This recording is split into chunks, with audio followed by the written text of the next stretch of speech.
औज़ुबिल्लाहिमिनश्शैतानिर्रजीम बिस्मिल्लाहिर्रहमानिर्रहीम।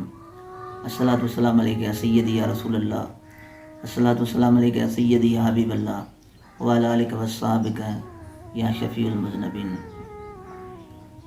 दोस्तों, तव्हां सभिनी दोस्तनि खे ख़बर आहे त पूरी दुनिया में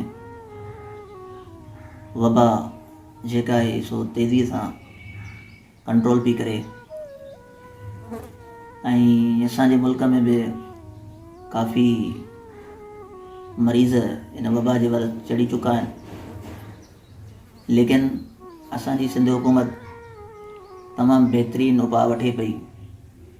असांजो CM सैयद मुराद अली शाह साहब खे सलाम आहे, जेको ही जिदोजहद करे पंहिंजे अमले सां डॉक्टर हज़रात ऐं उन खां अलावा जेके ॿियो टोटल अमलो आहे तमामु महिनत सां पंहिंजे कम में जारी सारी आहे। दोस्तों, इन वबा जो कंट्रोल अल्लाह ऐं अल्लाह जे हबीब जी ज़ात खां सवा असांजे वस जी ॻाल्हि कान्हे। पर लेकिन एतिरो आहे त एहतियात कयो।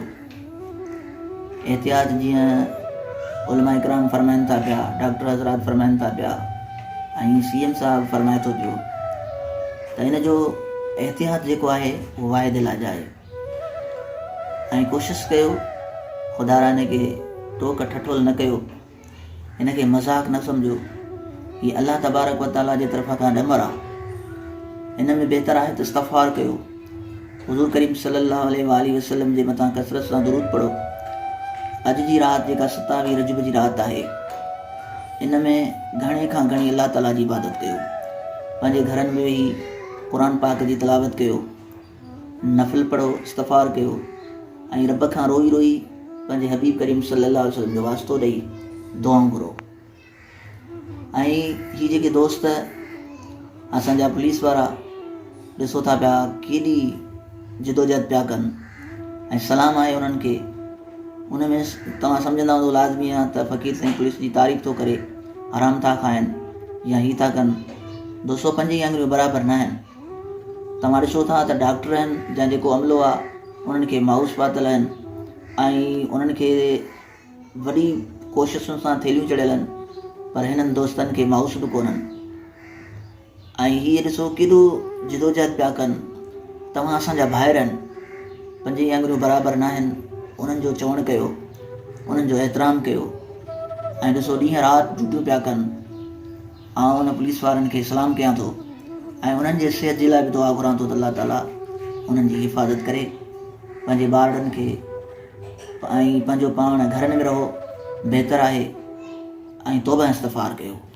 इहो ई पैगाम आहे इन नाचीज़ हक़ीर फ़क़ीर जे तरफ़ खां। अल्लाह ताला असांजे मुल्क खे हिफ़्ज़ ऐं अमान में रखे। अल्लाह ताला असांजे इन सिंधड़ीअ खे सलामत रखे।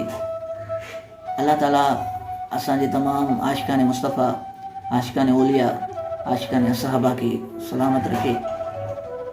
वरी बि चवंदुसि त कोशिशि करे एहतियात कयो, कंहिंसां मिलणु जुलणु कुझु टाइम जे लाइ बंदि कयो ऐं चङी तरह सां पंहिंजा हथ साबुण सां धो ऐं माउस मिले त माउस पायो। छो त असां जंहिं मुल्क में रहूं था असांखे उन मुल्क जो एतिराम करणु असांजे मथां हक़ आहे। ऐं उहे असांजा वज़ीर आज़म या वज़ीर आला असांजा दुश्मन न आहिनि, असांजा सजण आहिनि। तव्हां पाण ॾिसो था इटली में केॾो नुक़सानु थियो आहे, चीन में केॾो नुक़सानु थियो आहे। इन जो बहितरीनु इलाज एहतियात आहे।